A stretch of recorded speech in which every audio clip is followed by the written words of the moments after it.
welcome to the Entrepreneurs Organization Wonder Podcast. I'm Kalika Yap. Now, every once in a while, we meet people whose stories remind us what's possible, not just in business, but in partnership, in resilience, and in love. And today, we're sitting down with two extraordinary people, Kass and Mike Lazerow. They're not just business partners, they're soul partners. And together, they built golf.com, then went on to create Buddy Media, a company that they sold to Salesforce for $745 million. And through it all, they've stayed committed to each other, to their family, and to the values that guide them.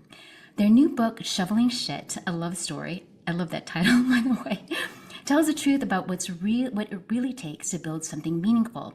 It's honest, it's funny, it's raw, and it's filled with the kind of wisdom you only get from entrepreneurs who've lived it. This is a conversation about building, breaking down, and building up again. It's about choosing love even when it's hard, and it's about the kind of a success that doesn't just show up on paper, but in the way you live your life. Kass and Mike, I'm so glad that you're here. Thanks for having us. What an awesome intro. Thank you so much. So one of you is in LA now. I'm in LA. And Kass, you're in New York, is that right? I am. I'm in New York City. Yeah. Oh, so nice. Thank you so much for making the time to do this with your busy schedules. Our pleasure. So let's go back, way back to when you first met. I think you've got an interesting story there that I'd love for the audience to hear. I grew up in Mike's house. So I am really close with his older brother, who's my age. Mike is a couple years younger than I am.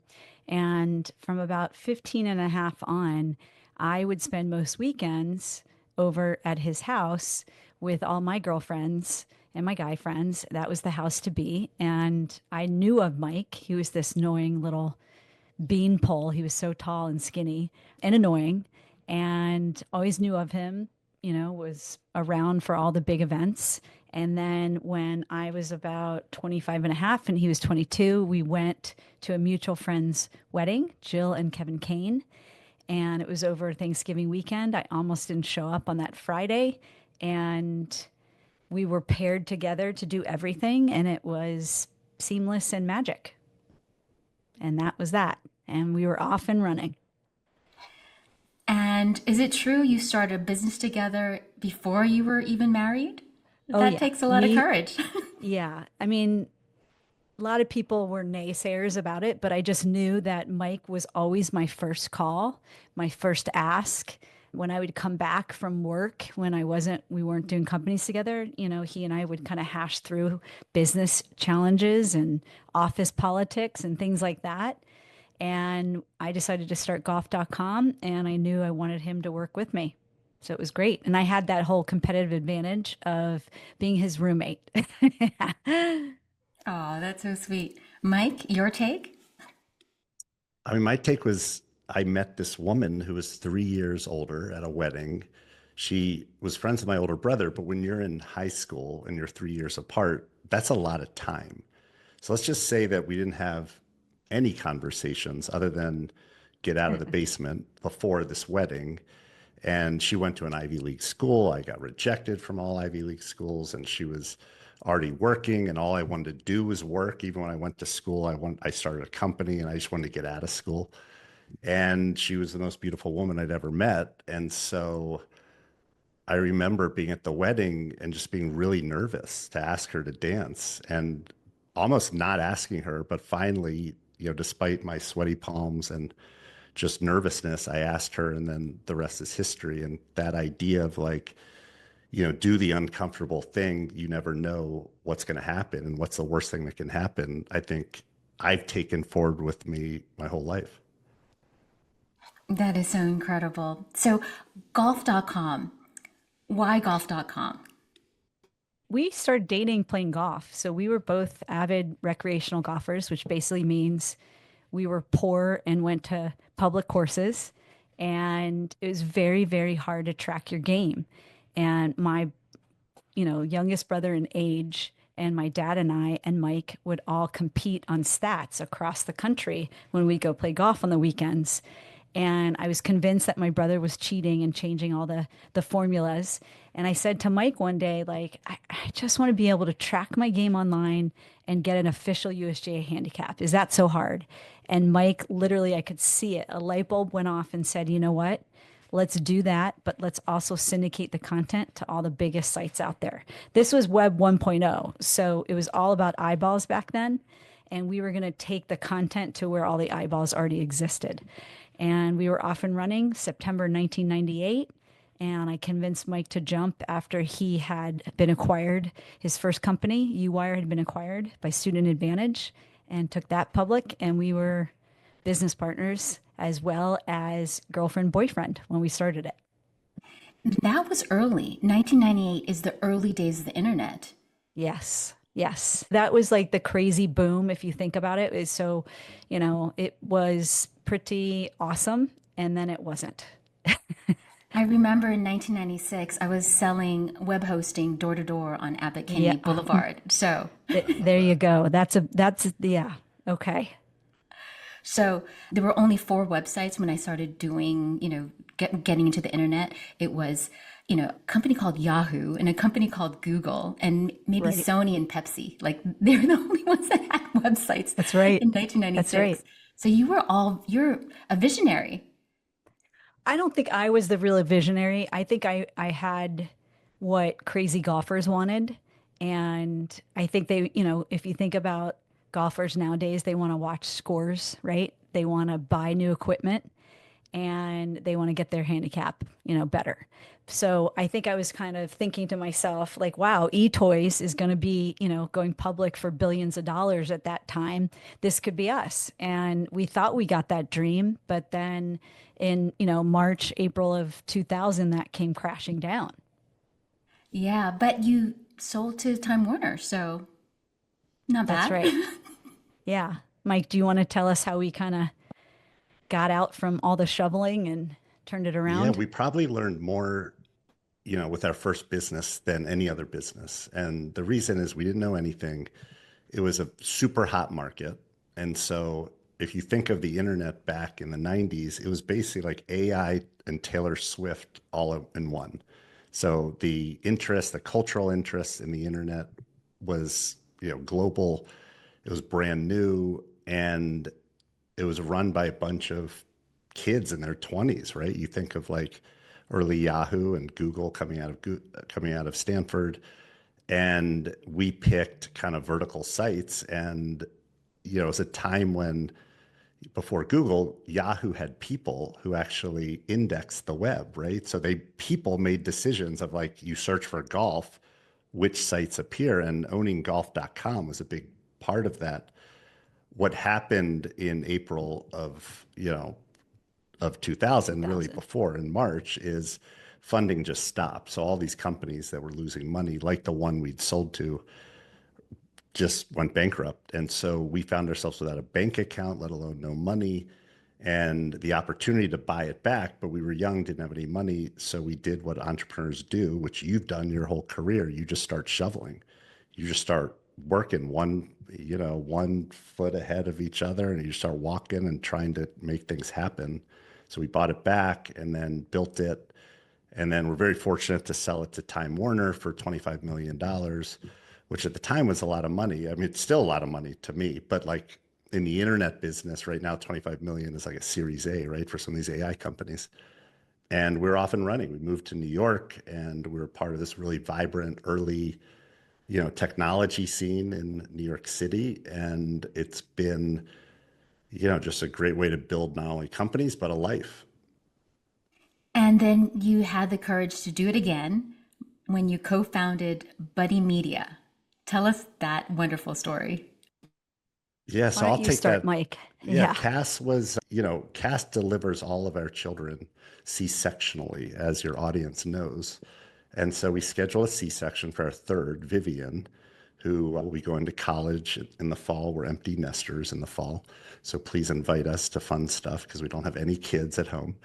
And she went in and she was in surgery. It's a very barbaric surgery for those who've gone through it. It's much easier for the dad, let's just say that. And I was reading on my BlackBerry at the time, there's no iPhone, and Mark Zuckerberg gets up on stage at his F8 event and announces the Facebook platform. All developers can use this social graph, this virtual representation of real life relationships to build apps. And it was a time that Facebook had not ruined democracy, had not ruined mental health for our kids. And there's a lot of optimism. And I knew right away that this was our next business. And Cass gets wheeled in with Viv on her chest. And, she thought that I was going to, give her the food that she hadn't gotten. And I said, I got it. I know what we're doing next. And she's like, you're the worst. And a few months later, she's building desks in Columbus Circle for that company with Viv in a pram on the floor. And we spent 5 years, grew it to 50 million in annual recurring revenue, and had several large organizations, including Google and Yahoo and Salesforce, Microsoft, and a few others interested in buying it. And I had a man crush, as I still do, on Mark Benioff. And so we ended up doing the deal with Mark and Salesforce. And it was just a phenomenal deal for us, close to $1 billion. And it's just powered everything we've done since. How did you come up with the name Buddy Media? I don't think that we all love the name, but in the very beginning, Mike actually partnered with a developer and they had a bunch of URLs. Very hard, even back in 2007, to get URLs that were short and, intuitive. But for a software company, you kind of don't want the word media in there. But we went with it. And one of the biggest rules that, I think we both have learned in marketing is it's not about the name, it's about protecting the name. It's about building the brand, and what people feel about the brand is the most important thing. And we kind of took off as like buddy media. Then every brand needs a buddy because our software helped big brands reach their customers online. So it worked, even though the name wasn't probably our favorite. Did you like the name, Mike? I didn't mind the name, but we wanted to move fast. So we didn't perseverate over a name. We didn't sit there for like weeks, which a lot of founders do. The other thing is we were not a software company when we launched. So you would never call a software company Buddy Media, right? You call a media company Buddy Media. And we had to pivot 3 times in order to find our business model. And so it was really a lesson in kind of like really big market, social media, new market, so we could be the leader. But there were no business models that made sense because Facebook hadn't even really started opening it up to advertisers. We really helped them do that. We were their biggest partner doing that. And so we eventually pivoted enough times into software. And at that point, the name made no sense, but we had built a brand thanks to the incredible marketing of Kass Lazerow and her team. And we just went with it. Well, I love the name because it's so easy to spell. I own a branding agency, 2 branding agencies. And whenever someone comes up with me with a name that you have to repeat it, like Buddy Media, at least you know how to spell it. You can talk, about it in a cocktail party. Yep. People know how to spell it. So I thought it's a really easy name. It's similar to GoDaddy or PayPal, really easy. And it worked too because, we created this incredible company of just employees. They were more than employees. They were just amazing people. And they started branding themselves as buddies. Oh. Right. And so, we even had an event with Cycle for Survival, which is this organization we've been supporting for 19 years. And we invited as many buddies who could come back to do the New York startup ride that we hosted for the first time ever. And we had 35 returning employees. And it was great because we saw, buddies everywhere. Oh, that's so sweet. What was it like selling to Salesforce? What were some of your biggest takeaways from that acquisition? For me, it was about making sure that whomever we sold to had the same values that Mike and I did. I think a lot of people can sell their soul away, right? And kind of just look at it as money. And I think Mike and I really took ourselves seriously in terms of the responsibility to our employees, to our investors, to our own family. And we wanted to carry that torch. And what we loved about Mark and still do is all of his philanthropic efforts. That's what he's known for. He is a leader when it comes to that and had so many different programs within Salesforce. It felt like a natural fit. Mike, you want to add your crush? Yeah, I mean, what's interesting is selling for close to $1 billion is, such a big number that we couldn't even fathom kind of growing up kind of in the suburbs of DC. And frankly, we never thought about the money when we were doing it. We were 5 years, it grew like crazy. We were opening up offices all over the world, Singapore, London, and we raised 100 million. We hired hundreds of people, and it took a toll. And by the end, I just remember at the point where we should have been at the pinnacle of excitement and just feeling great, we were worn down. We were, the shoveling had hit us hard. I weighed 40 pounds more. I was traveling a lot. Kass and I wouldn't say we're as connected as maybe we are now because we weren't together, even though we're working together. We're in like different places, not eating well, entertaining clients, not working out, not meditating, not breathing, right? Like really deep breaths. And so, I look back at it and it was an incredible thing for our family, for our employees who made money, for our investors. It got Salesforce on a whole new track, marketing, right? They were known for CRM, customer relationship management, and customer service. This got them into marketing. And, we learned more. I think I learned just as much from Salesforce as I did at golf.com. And a big part of the book is our lessons from Mark that I learned in terms of how to do the right thing, how to focus an organization.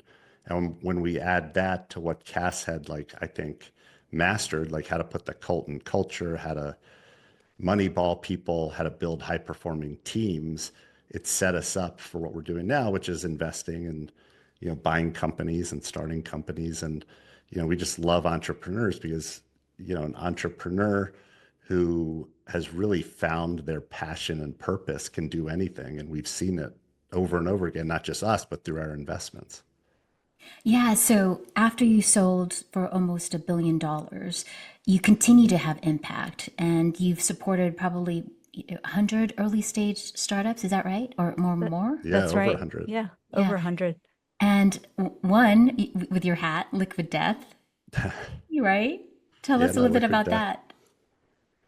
I mean, Liquid Death is a deal and a company that no tech investor should have done, but we start with the entrepreneur. And that entrepreneur we knew was the best marketer that we'd ever met at a time when it was hard to market, right? Social media, how do you get attention? And we have 6 questions that we ask on the investment side, which all entrepreneurs should answer before starting a business. We call it the go gauge, which we outline in the book. And a big part of that's not only the product and why is it different, but it's the size of the market. So how many customers are there? And water is the building block of life. And so Liquid Death was trying to build a big brand in a massive market. And it was something that on paper we thought could be a really big business. They've executed far beyond our wildest expectations, selling hundreds of millions of cans. And it's a brand that people know. I got several comments just on the plane ride out to LA of, oh, Liquid Death, love the water, love their new teas, right? And a lot of things in life that we love shouldn't exist. And just because it's kind of fun and kind of silly doesn't mean it can't be a big business. And that's what Liquid Death is. And, the other thing about Liquid Death is trends are our friend. And, people aren't drinking as much anymore. People want a healthy alternative to a lot of the garbage that goes into our body, especially young people. And so you can go to a bar, have a really cool beverage in a can, whether it's a tea, a soda replacement, like our root beers and Dr. Pepper flavors or waters, and not feel like you're polluting the oceans with plastic water bottles. So, it's not a deal that many tech investors would have looked at. And we did a pre-launch. So the seed, the series A, the series B, but that's been the story of our investing career, looking at it from the entrepreneur in the market and then building from there. So you made this canned hydration cool and help the planet. Yeah, Yeah, that's I the mean, a whole big part thing. of it was that, Yeah. plastic is you can't you do not recycle plastic. It used to be you could the Chinese bought our recycling, but right now it just goes into landfills. Aluminum cans are infinitely recyclable. They have a value, they're captured, and that part of the brand foundation is really important. And Cass, earlier you mentioned Cycle for Survival, and Yeah. you've invested or raised over $375 million for cancer Yeah. research, Yeah. and you're helping Yeah. the planet. Has this quality to help others always been instilled in both of you? I think so. I think I learned from an early age just watching my parents. Both of my parents were always helping somebody. My dad was a mentor to so many, and my mom was always volunteering. I think I won't speak for Mike, but his mom was a professional lobbyist for minority rights in DC for most of her life. And so the idea that you can lead by example and also that what's happening around you isn't always the most important thing, that you can see the greater good, you can give back to the communities, that you live in. I think that's been something that we've wanted to model.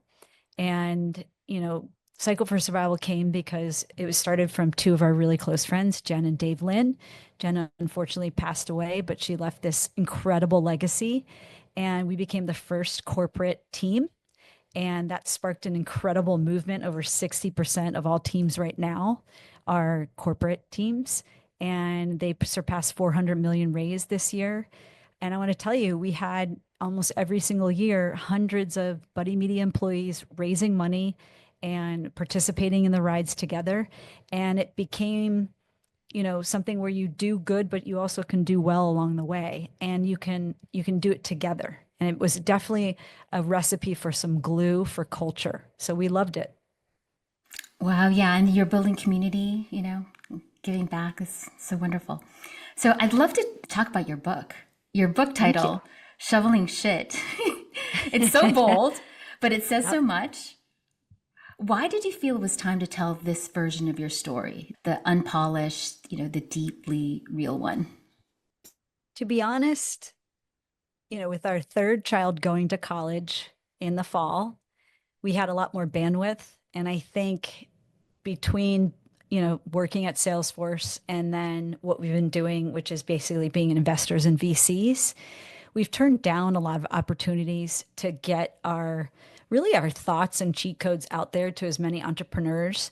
We take 5 to 10 calls a week trying to help as many people as we can, but I think the bandwidth started to become available, and we said, okay, how can we do this for the masses? Let's write it down and see if we can get it out there. And let's see if we can get on podcasts and tell our story and talk about the fact that this book, if you listen to these cheat codes, you will not step in the shit, right? We've done it. We've helped so many different entrepreneurs, and that's really the impetus for writing it. So in EO, we have this thing called, sharing the top and bottom 5%. I'd love for you to share, maybe a top 5% or a bottom 5% as it relates to shoveling shit. Mike, you Yeah, I can can do take it. that. When we look at what it takes to grow these businesses, we identified these cheat codes that we primarily learned the hard way. So by doing stuff wrong, by making mistakes, and some of them by doing it right. And there are only a few things that go into running these businesses. And when you look at the entrepreneur, there's certain things that are table stakes. Like if you're not willing to go all in, if you're not willing to sacrifice, if you're not willing to suffer, if you're not willing to do the hard work, no matter what, it's not going to work out. And that's really the shoveling shit part. At the same time, there are ways to work smarter. And so we have outlined, starting with kind of how do you pick co-founders, which is one of the most important things. I think we got lucky that we have very complementary strengths. We don't overlap. Cass is more the operator and very organized. I'm more the visionary, the salesperson, focus on product. How do you greenlight ideas? How do you raise money? A lot of entrepreneurs get stuck because, they look at raising money as this Herculean task. And it's not just about the VC raises. It's what's available through the government. How do you do friends and family? How do you use debt, smart? And then it comes down to three ideas, which I put at the top of the list, which is one, how do you focus? So entrepreneurs typically run into challenges, not because of the market or competition, but because of themselves. They're doing too much. They don't know what the most important things are that they're supposed to do. And so we have a way to focus as individuals, as leaders, and an organization that we go through. Number two is we've been very lucky putting the right people in the right positions to do some of their best work. And it's not about the smartest, it's not about the people who work the hardest, but are people in the positions they should be? And can they scale? Do they hit a ceiling? Where else in the organization? And then the third is basically the culture part, which is really all of our successful investments and companies have been grown on the back of this cult-like culture. Now, cult in a positive way, but cult in the sense that you are recruiting your friends to be employees. You're proud of the work you're doing. You can't stop talking about it. And even though work is still work and many days miserable, right? It's not this kind of Pollyannish view of work, which is like, it's just all shits and giggles every day, right? It's work, it's hard. You at least feel like you're part of a team that's working together, that's making an impact, doing good while they're doing well. And those are the kind of the key parts of our businesses. And whether you're running a venture-backed business, whether you're running a pizzeria, whether you're running a branding agency, it doesn't matter. These are universal truths. And what we're realizing now, it's not just for entrepreneurs, it's for any leader. It's for anyone who wants to do great work and has to lead a team. And we're just fired up about exposing and learning. We've picked up about 20 other cheat codes from entrepreneurs since we did it. And we just look forward to stacking them on top of each other going forward. Part two has to come out. Yeah. So you were talking about how Kass is the one that was focused on building building the cult and culture. What do you think makes a team feel seen and supported, Kass? I think it's a combination of things. And in the very beginning, like if you're starting a company or if you're just starting to manage a team, you have to really look at your players. And the concept of moneyballing is, like Mike said, fielding them in the right position so that they can excel. But the team leader or the manager or the entrepreneur or founder, they have a huge responsibility, which is, have they given this team, have they given all the team members all of the information that's necessary to succeed? So part of being seen is the leaders being ridiculously, almost, to a fault, transparent, right? And to repeat over and over again the mission, the focus, the big rock priorities, because the more you can get that confusion out of the way for teams so that they all feel like they all know what's happening and they all know kind of how they're rowing at the same pace in the same direction, then that starts to help and doesn't create little chips, right, at this foundation, the culture, the mission, the goals, whatever it is. The second part is you really have to think about how you will promote people. And we always believed that we would promote from within as much as we could. And my phrase that still sticks to this day is, do the job you have and do the job that you want. I don't want to hear about how you want a promotion. I want to see that you're already doing the work of someone who is promoted. And I think that also made people, feel very seen, because if they started to do the work, I would definitely notice. The managers would definitely notice, because things would be coming off your plate. And that was really big. We also, really believed in doing events where you could bond with people. They call it bonding events, whatever you want, where you saw them in different lights. And that becomes very, very important. And it can be anything from, celebrating wins together. It's very easy for entrepreneurs to not celebrate the little wins, right? And you have to celebrate little wins and milestones with teams and give them the ability to celebrate with their own team members. And that helps if you have to make a pivot or if something goes wrong because they feel rewarded, they feel seen, they feel loved, they feel heard. So all of these different moments, including Cycle for Survival, became the glue, the sticky glue that kept teams together. And that helps, right? Because whatever you start with, you're always going to be pivoting to something. I don't care if you're an entrepreneur or a business leader. So you talked about transparency. So how transparent are you? Were you using like open book management or the great game of business, sharing all the numbers? I love that you're quoting, frameworks that probably Mike and I don't even know because we never went to business school. But what I will tell you is that we always talked about finances. So we were open books when it came to financials and our all team meetings, which were mandatory, unless, you had a real emergency in the family or like your honeymoon planned, everyone showed up. And those are the meetings that we would talk about and repeat. And here's the thing, again, that information sharing, these are the goals. You keep repeating it in as many times as you can in many different instances. And we then would say, this is what's going well. We hit these numbers. We didn't hit these numbers. Here's our plan of attack. Because, and Mike says this all the time, people are okay with bad news. They're just not okay with surprises. Wow, Right? that is fantastic. So I have a question. Are your teams a family or a high performing team or a combination of both? I heard someone else talk about this. I think it was Cody. Let's talk about this same question. It's hard for me to, I would say a combination of both, but flowing from different states. There are lots of people, when you're an entrepreneur, you're very, very lonely, right? It's a lonely job. And you also have to, keep very strict boundaries with people. But after, a certain point, you do become very close with some of these people, right? And I think some of those people to this day are family members to us. You think about Jeff Ragvin, who became our third co-founder, Brittany White, Pam Schloss. There were just so many, MJ, Patrick. There's people that I would do anything for. I don't believe that I was treating them or anyone was treating them like family in the office. I think I was trying to provide an environment where they liked coming to work more than they didn't.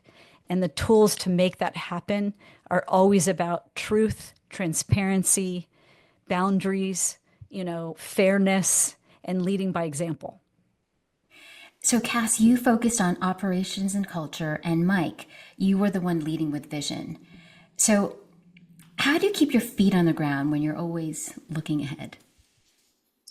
Yeah, so the vision piece is important, but it's probably like 1%, right? And I think a big part of companies is this like origin story, storytelling, rituals, symbols. And I look at my job as CEO to basically say, this is where we're going. This is where the industry is going. How do we communicate that internally to our stakeholders and then to the market in general? And when I look at what we did as a company, it's really, and it was a really interesting question that you asked, Cass.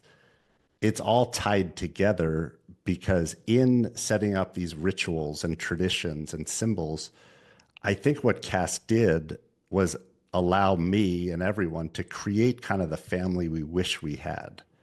So Cass came from a family that, let's just say it was relatively dysfunctional. She was the youngest, there are 4 kids, a lot of drama. She didn't feel supported. And we don't think that the company is a family because you have a family. We respect that. But we can pick where we work. We can pick our friends. And I think if you treat people like you would treat the family members that you really love, good things happen.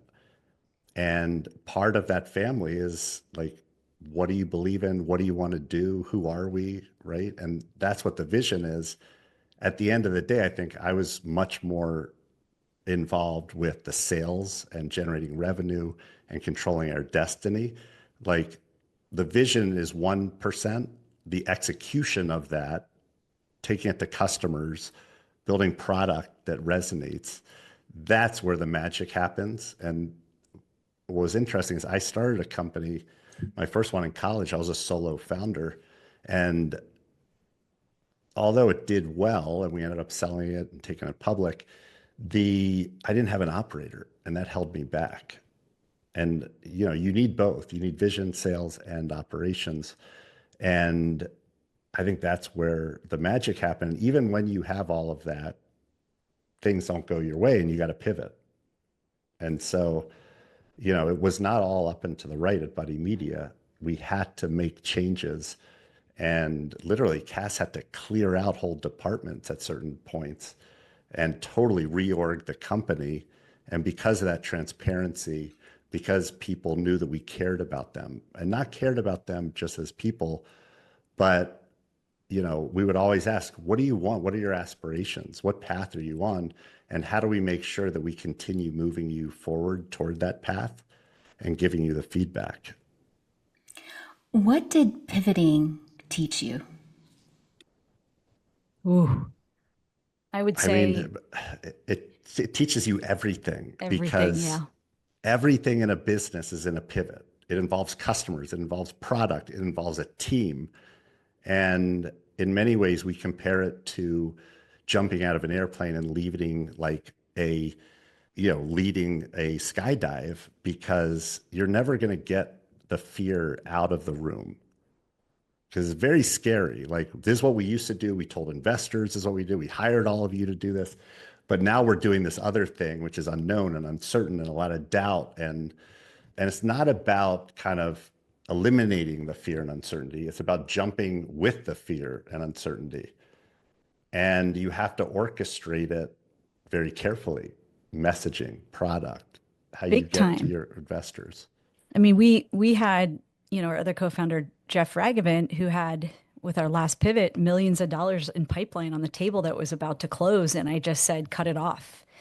And I think I think we've only had one argument in 20 years, Jeff and I, and it was that day. And he was set to make a ton of commission. Don't forget, too, like that was on the line.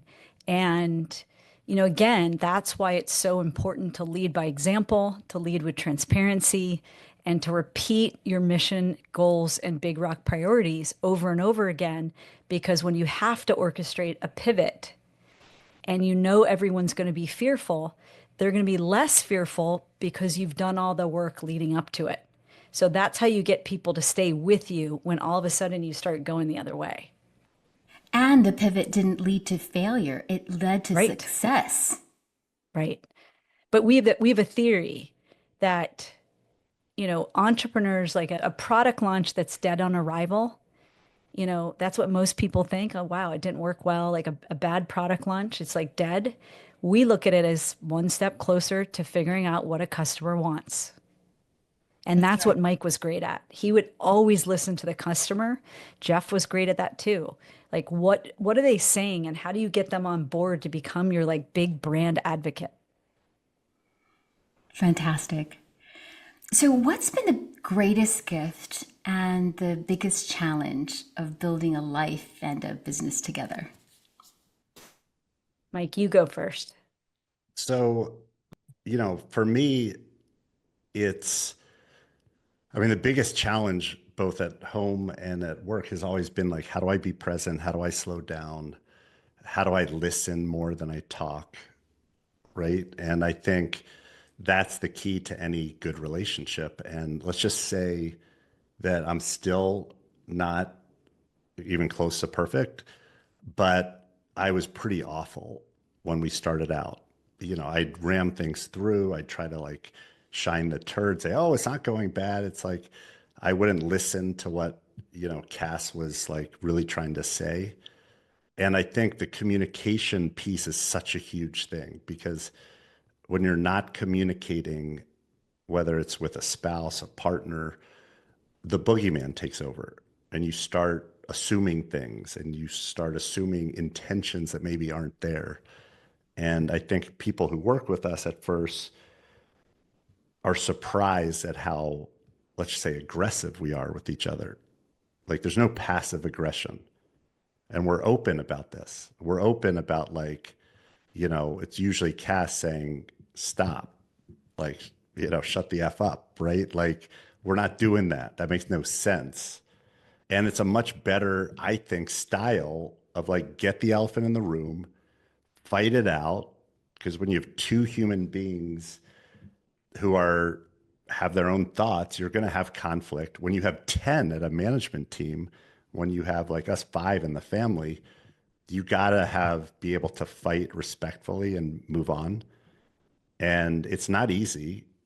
Like I'm not here saying that it's been the easiest to work with Kass, and I think she would agree, especially the opposite in terms of working with me.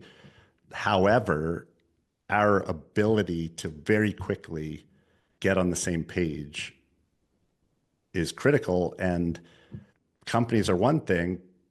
Everyone with kids, I know you have 2 entrepreneurial kids. It's hard. They have their own thoughts. They want to do their own thing. They're pushing boundaries in the same way that young employees will do that. And I found it much harder being a parent than being an entrepreneur at work, because you have a level of control. Like we're not, too many companies right now are kind of democracies, right? The founders are like, oh, I have to like get everyone on board and I have to like take a vote and discuss everything. Our model was much more of like benevolent dictator. Like someone's got to make the decision, someone's got to lead. We will listen, we will take everything into account, but it's our decision. For better or worse, a lot of kind of responsibility with those rights as being the founder. And at home, it's like you can't fire your kids, right? You don't Can't put have them on a control. pip. I mean, you know this, right? You got 2 that are like, I know because they're entrepreneurial, are very independent, and I can't imagine they sit around doing everything you say, right? Oh, yeah. As far as college applications, I said, "Hey, why don't you mention your business in your college applications?" No, No. no, Yeah. I'm not going to mention my business in my college applications. You're like, Okay, wow. Okay. okay, Exactly. okay. You're on the Today Show. Do you want to? No, no one cares. Okay, fine. Exactly. That's fine. But what happens, and I know this now that we've had kids living in our house for 23 years. I had kids very young. I was 27. They don't listen to everything. You can say things one ear and out the other, but they're paying attention. Your behavior, what you do, how you treat people, how you act, how you work, that is what leaves a lasting impression. And if you're going to be a yeller, they're going to be a yeller. If you're going to treat people disrespectfully, they're going to do it. And I think the greatest thing that we did in many ways was work really hard when they were young, basically not be around for years. But we've been very involved as they got older, and we've modeled hard work. And now we have our sons launching a company, and we've all 3 on their own path. A lot of it goes back to what we modeled, which I know is the same with your kids as well. Yeah, it's not what you say, it's what you do, 100%. And I was also the same thing with my mom. My parents would work out, and like then in college, like I would work, I would basically do what they would So do. true. I mean, we actually, I would say the hardest thing that I ever had to learn was to let less guilt, mom guilt, seep in. I knew that I'd sacrificed their younger years to get back to them when they were teenagers. But I think both Mike and I, you listen to it, you feel it, and you're just trying to do the best you can. The good news is, like Mike said, you know, we started to realize that they're okay. They're actually doing very well. They're all 3 thriving. And they also got to see an incredible example of people who worked hard, that earned their living. They weren't handed it, and that treated people with, of the utmost respect for their own individual careers and gave back to the community. So that has been really cool. That's been both the hard part, struggling with that lack of balance, because I don't believe you ever have it as an entrepreneur and a mom. You never have that. And seeing that they're okay. right? I also find that the kids of entrepreneurs are the hardest workers. Every single time I hire like a young digital intern or something like that, like they're the ones asking me, "Oh, I'm done. Is there anything more for me to do?" And I'm thinking, How great is that? and they're the kids of entrepreneurs Right. all across the board. Yeah, because there's a lot of other kids out there that have graduated that are in the workforce that just dial it in. So I love that. What do they call it? Like quiet quitting or something. Quiet quitting. Exactly. So how do you protect your relationship when work feels so all consuming? Like, do you have date nights or? Yeah. Yeah. Okay, We tell we us. did Mike and I did this crazy thing. I think he was the one who came up with it. He basically said, and this was before we had any like money at all. He's like, we got to get a babysitter or someone cheap to come in every Wednesday and Saturday. Whether we go out of the house or not, it will be our time. And it was very smart, and we did that and still doing it. And it's been phenomenal. And I strongly suggest that. I think Mike talks to so many different entrepreneurs and says that same thing. Whether they ask or not, he will give that same piece of advice. So that's really big. I wish I could say that we traveled a lot, together, but we didn't have any money and we were traveling for work. But I think getting a break together once a quarter, even if it's just a night away from everything, especially work, I think that's really important too. And Mike, anything else? Yeah, I mean, a big part of this book, and I think why it's so unique in this world of like great books like Zero to One and The Lean Startup and all these other books that we kind of stand on their shoulders, is we really talk about the imbalanced life of the entrepreneur and how to grow these companies and do what you want to do without losing your soul.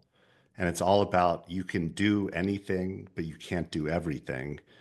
And you need to prioritize what's important. And by prioritize, put it on the calendar. And so the example of Wednesday and Saturday date nights is just one of many things that we prioritize by putting it on the calendar. And I would argue that if we didn't do that, our lives would have just kind of rushed ahead and we would have missed out on spending time together, building the foundation of a life that, our will be empty nesters in the fall. And unlike a lot of parents, we are ecstatic because Excited. not only do we love each other, we like each other. We like working together. We like doing other stuff together. And you can, I think, be relatively healthy and grow your business, but you have to cut stuff out that doesn't work for you, which typically comes down to toxic relationships, toxic food, and beverages that you put in your body. So I don't drink anymore because it just wasn't helping me perform. And once you start cutting out stuff that is not good for you, you open up time for stuff that is. So people are like, how have you been to 200 Fish concerts, the band Fish? Well, I prioritized it. So I didn't go every weekend, but I would block time where I'm going to go. And that's important to me. We tried to do, as we got more successful, a trip at least twice a year, just me and Cass. That was important. She likes to fly fish. I like to fly fish. We have like interests that are shared, right? And so if you're not proactive about it, the relationships you care about the most will go away. They'll decay. And so if that's fine with you, great. You may not prioritize relationships, but I think having financial security, having relationships that matter, and having your health are the three most important things for you as you move forward. So both of you have seen the peaks and the valleys. How would you define success today? I think for me, success is being able to have priorities in all different buckets of my life and being able to do like put to give effort on all of them and not feel frustrated or disappointed or beat myself up if I didn't do all of the effort to all of them. So I think being able to have great conversations and time, even though it's very small, time with my kids, being able to connect with Mike, like he said, fly fishing or on the couch or whatever we're doing, pickleball. And I think, being able to be really passionate about work and having my purpose be there. And like he said, it's on the calendar. They all are important. I'm not going to be able to do all of them the best. And I'm okay with that. So success to me kind of feels like that. Nice. And for me, it's just, I think, freedom. And it was never about the money, but I was very concerned about a life where from 9 to 5 or 6 every day, I was behind a desk, not doing the work I wanted to do. Because I felt like it was my responsibility to provide for my family. Luckily, I found someone who made most of the money for us because of how she built these companies. But at the end of the day, resources just lets you skip the line and do what you want to do. And it opens up opportunities, whether it's in business or philanthropy or other things. And that freedom to choose is the biggest gift I think we have gotten at this point in our life, which is why I look at the last 50 years, surprise, surprise, I'm 51. As you see the gray, it was really about earning reputation, earning money, earning education, earning, all of this stuff. And this next 50 years is very much about impact, which is why, your stated goal of helping 1 million entrepreneurs generate $1 million of revenue resonates so much, why we're so excited to be here, because that idea that at the end of our life, people are like, wow, I like them. They helped me, right? Like the time I spent with them was worth it. Like that makes us very excited. And we just, like everything we do, we want to scale that. And giving more than we received, right? I think that's the other thing that is like the best drug ever. I think Mark Benioff even said that being able to give, that's what we're always doing, right? Helping. You're just exuding like this gratefulness. You've done so much for the world, and I love that you're still wanting to give back. I have one last question. What would you say to the entrepreneurial couple out there sitting at their kitchen table, wondering if they can really do this together? I I'm not would just talking about say, me. I would say, make sure that you don't have overlapping skill sets so that you don't paralyze decision making. And then realize this is going to be your best and biggest superpower that you will ever have, and go for it. We love couples who don't have overlapping skill sets. It is such an incredible superpower. And we love going all in. And 15% of all businesses are started by couples. And when you go all in, you get more than just two people. You get two people who there's no other option than success. And when we were building golf.com together, there was no doubt that this was going to be successful because it had to be successful. We didn't have other jobs. I went to journalism school, right? I didn't have anything to fall back on. And I think I look at some of the greatest businesses that have been built, and I'm talking about restaurants and like businesses that are important to me. It's typically a couple, right? It may be a restaurant where, he may be cooking and she or he may be at the front. It may be an accounting firm where they're working together. Family businesses are great. You keep all the equity and you get kind of to work with people you love. If you don't work with people you love, who do you work with? People you don't love? So your book is coming out in June. How can people get a copy? I recommend everyone grab a copy. So pre-orders are open, and you can simply go to shovelingshit.com, and it's right there, and you'll go off to Amazon and it'll be great. So very easy to do. And we love any support we can get. And just so everybody knows, so you know, we're not trying to make money here. We're donating the profits to Cycle for Survival. So I just want to make sure I got that out there. And you're also available for speaking opportunities? Yes. Yes. We would love to co-host an event with anybody in their city. We love entrepreneurs and we want to help. So we're happy to come and speak. So perhaps you can come to the EO LA chapter. Would love it. Yeah. Just tell us when. I already texted the learning chair prior to this call. Love it. Amazing. Yeah. We love that. I was president and learning chair three times, and I brought like Howard Schultz and Tony Hsieh before he passed away. So now you're just going to be, part of that incredible. I would love it. Yeah. Thank you. By the way, I had a question. Did you ever read For Better or For Work, Meg Hirschberg's book, The Stony Field? I know of it. I have not read it. Yeah, that's also an incredible book too. Amazing.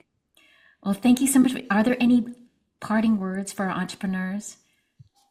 No, I think we covered it. Just thank you so much for having us. It's just amazing that you're supporting us and we appreciate you. Thanks, Mike. Thanks, Kass. Thank you. Appreciate it.